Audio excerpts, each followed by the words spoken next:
Hello, I am your host Jake Condonaville, And I'm your host, Kaylin Hill. and today we are introducing Anna Claire Hathorn, president of Semicolon. And this is the Semicolon Sound Out. So, obviously all of us here know what semicolon is, but for the people who maybe don't know what it is, could you explain it to them? So it all started as an idea in my head. I knew I wanted to raise awareness on suicide and mental health, but I didn't know how. And so Jeff came to me and he was like, this has potential, let's make it a podcast and short film. And so those are basically used as learning tools. And now we are a community-based and school-based project. I see. What is your opinion on mental health? I feel like it's an epidemic of the world, of every generation, but we are trying to focus on students because we are students. We know how teens think. And so I think it is a true tragedy because it's very hard. No one can see it. And since no one can see it, no one is talking about it. No one asks people questions about, are you struggling with your mental health? Are you okay? No one asks those questions, so we're trying to open up the conversation. How are you doing that? We write articles on our social medias to educate people about certain types of mental illness or mental struggles, and we are raising awareness through our schools by hosting events and making posters and having little assemblies and talking about it. And we are also trying to start talking about it within our community with our community leaders. And what we're doing about it is making this talk show so people can learn more about it. Okay, Anna Claire, as you know, my opinion on mental health is very big. I think that it's an epidemic, that it's a problem. You have made a film about it, so you obviously have some connection to it. Can you tell us about that? We are using the film as, like I said before, a learning tool to let people see inside the mind of a depressed teenager, but that does not mean that everyone's depression is the same as our film. Everyone has a different struggle. Everyone handles it differently. And so what we're trying to do is we're trying to raise awareness about it by writing articles, informational articles, hosting fun events at our school to get people to want to learn more about it and want to know how to handle their mental health and also how to help others. You seem to be very well versed in mental health talk. Do you have any personal experiences with mental health or any sort of way that you can relate it back to your own life? I first started struggling with my mental health in 6th grade.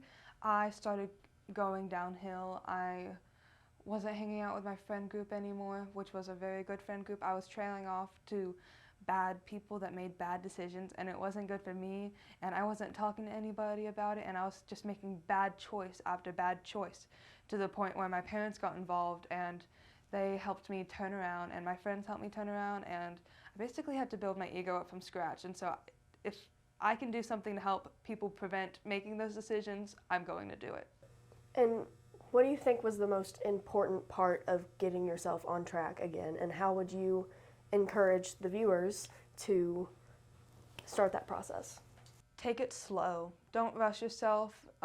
It takes a long time to find yourself. Like personally, I still haven't completely found myself, and this all started whenever I was probably 11.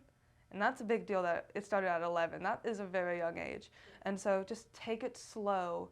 Try to find help. Try to find good resources that can help you, if it's your parents, an adult that you trust, your friends, someone that is educated about it and is wise and has had these experiences before that can help you. I think I relate to that. I like that a lot. I know that it's hard, especially in my life. I find it hard to talk to people. I find it hard to be able just to open up like that. I know that in my mind it's just something that I don't want to do. I don't want people to have to worry about me. Why do you think it's so hard for people to open up? I feel like it's very hard for people to open up because they have to be the one that's reaching out for help, because like I said, you can't see someone's mental struggles. They might portray it with their body language or physically, but you don't know exactly what's going on. My favorite quote is, you can see a broken arm, you can ask them about how you broke your arm, but you can't see someone's mental struggle. You can't ask them because you can't see it. And so I feel like people aren't opening up about it because they are too scared to talk to someone about it, because there's a negative stigma surrounding mental illness.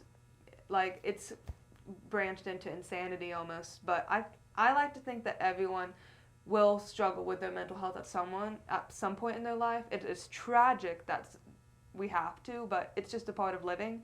And so I feel like people are just really scared to open up about it because they have to engage the conversation and they're scared for backlash.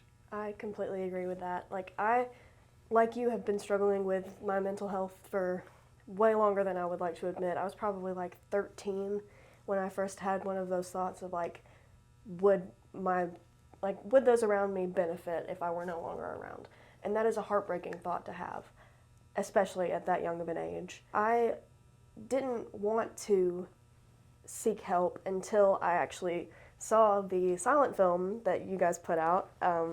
It encouraged me to go and find help because I had realized that it wasn't as bad as I thought it was. With a lot of people, I've heard their stories, I've listened to their thoughts, I try to grasp what they felt. Do you think that when someone has someone reliable to talk to, that they'll really open up? Do you think they'll be truthful and honest? It makes it so much better to have someone to rely on.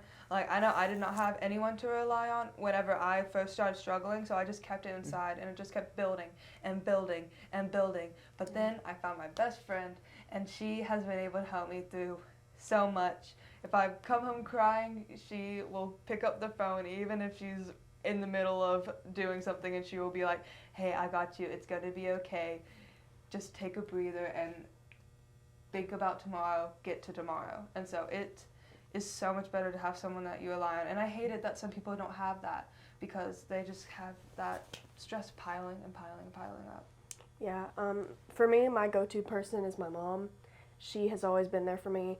I'd say always, but she's been there for me through the majority of all the bad things that I've had happen in my life. And so anytime the going gets tough, I just really lean on her, and it's really great. I lean on my mom too. She helps me a lot. Yeah. All right, so you two both said that you have go-to people. Well, personally myself, I don't have a go-to person. I have go-to activities like working out, playing a sport, or reading a book or something like that. Do you think that people find it easier to go to something that's that they can put their mind to instead of going to someone and opening up about it? Yes, because those things don't have opinions. They don't have... People are scared to talk about it because they're scared that their friends will judge them and then they'll lose their friends. So it takes a special person to build that relationship with.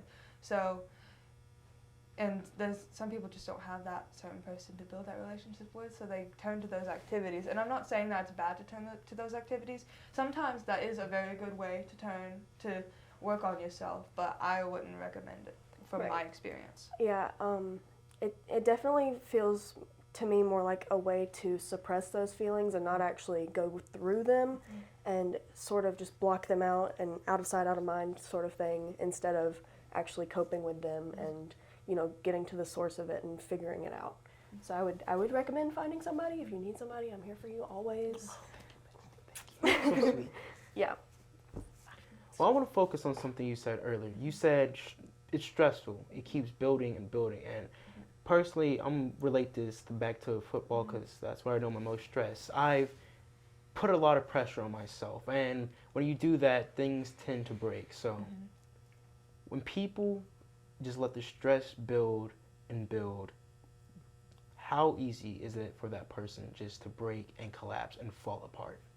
I know it's very easy. I mean, I let the stress build. I'm not necessarily saying that I break and fall apart, but I can get so overwhelmed where I just procrastinate it all and then I just don't get anything done. And that is very unhealthy because then you just have the stress of procrastinating it and not getting it done on top of that. And so it's so sad to see people do that. It's just, I'm not sure how to give people an answer for that because I haven't lived through those experiences enough to give a well-versed answer. What do you do though when you're able to, successfully get over that sort of burnout or get over your procrastination? I take time to myself. I learn to say no and not to pile everything on my back because it is okay to say no. You do not have to say yes to every responsibility or task that someone gives to you. They can find someone else. No matter how pressing it is, you need to put yourself first because you do not need to get to the point where you fall over the edge. Well, thank you so much for your time and for having this very insightful conversation with us. Is there anything else that you would like to say to the people that are watching right now, or anything else that you would like to add to the conversation?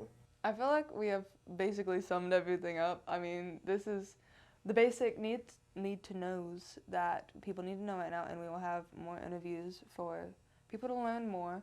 But I will say, go follow all of our social medias and like and subscribe this video.